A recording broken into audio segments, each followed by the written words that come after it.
Hello and welcome back to another episode. Today we'll be talking about ketamine. Ketamine is also known as special K, vitamin K, or simply K. It is a widely used anesthetic, a drug of abuse, and recently has attracted interest as an antidepressant. Ketamine was discovered in 1963 while researchers were looking for the perfect anesthetic. That same year it was registered for veterinary use and 3 years later for human use also.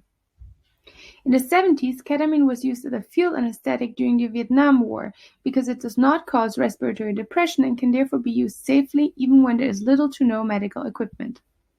In that same period, the abuse liability of the drug became evident as more and more people started using it for leisure.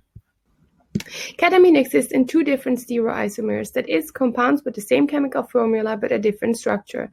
The two ketamine stereoisomers are mirror images of each other and are referred to as S and R enantiomers. The S enantiomer is many times more powerful than the R enantiomer.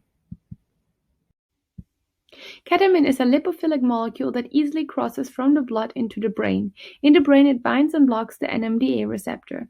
Albeit with lower affinity, ketamine has also shown to bind to other receptors, such as certain types of opiate receptors, but also monoaminergic, muscarinic, and nicotinic receptors.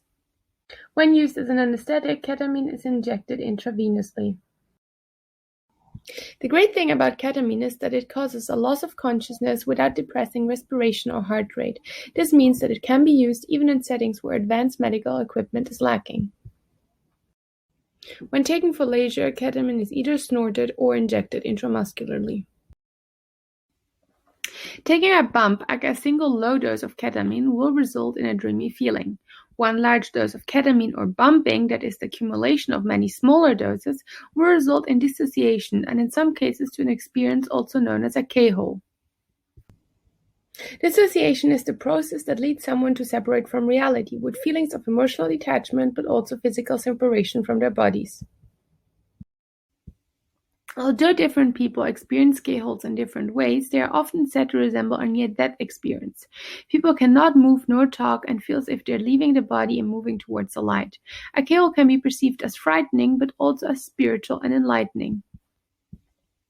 Habitual ketamine users will develop tolerance, meaning that over time they will need larger quantities of the drug to achieve the same effects.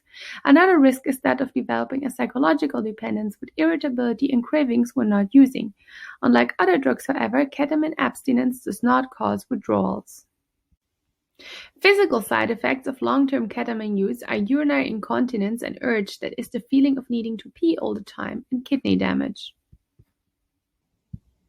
Ketamine is mostly excreted via the kidneys, and as it passes through the urinary tract, it irritates and damages both the kidney and the bladder. By zooming in with a microscope, researchers have found that the cells lining the urinary tract are destroyed by ketamine. Several trials have investigated the antidepressant effects of ketamine and have found that it has indeed a positive effect on mood. While most other antidepressants take 4 to 6 weeks to show any effect, ketamine acts as fast as 2 hours after injection. One of the ways ketamine is thought to exert antidepressant effects is as follows. It binds and blocks the NMDA receptor and counteracts the release of the inhibitory neurotransmitter GABA. This results in greater overall excitability and enhanced neuroplasticity, allowing for reprogramming of the brain. This is also known as the disinhibition hypothesis. But there are also other mechanisms through which ketamine may exert its antidepressant effects. It is thought to bind and activate AMPA receptors, eukaryotic elongation factor 2 kinase, brain-derived neurotrophic factor, and mTOR. All of these targets are important for neuroplasticity and protein synthesis, which again contribute to the reprogram of the brain. That's it for today. I hope you enjoyed, and don't forget to like and subscribe.